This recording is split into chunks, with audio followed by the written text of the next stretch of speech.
भक्ती तू या ठिकाणी केली. तुझ्या पूर्वजांनी या मातेचं दर्शन घ्यावं, या मातेचं स्वरूप पाहावं, या मातेचं मूर्त स्वरूपाचं दर्शन घडून सुख दुःखाचा मार्ग आपल्याला द्यावा. या निमित्तानं या मातेचं या ठिकाणी स्थापना केली.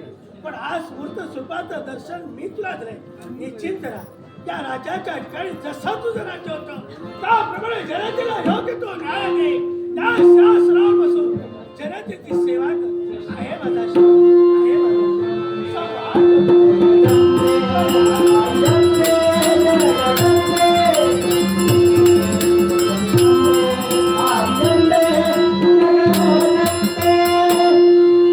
मातेचा साक्षात्कार तुला मला दोघांनाही झालाय. केलेले नेत्र मला पुनश्च लाभले.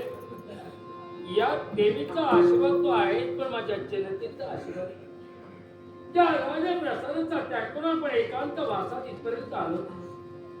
ज्याप्रमाणे सागराप्रमाणे आपल्या जीवनात आपण प्रजेवर प्रेम केलं, त्याप्रमाणे जीवन विद्या असते ना तेव्हा सागराप्रमाणे प्रेम करण्यासाठी आपण इथून आपल्या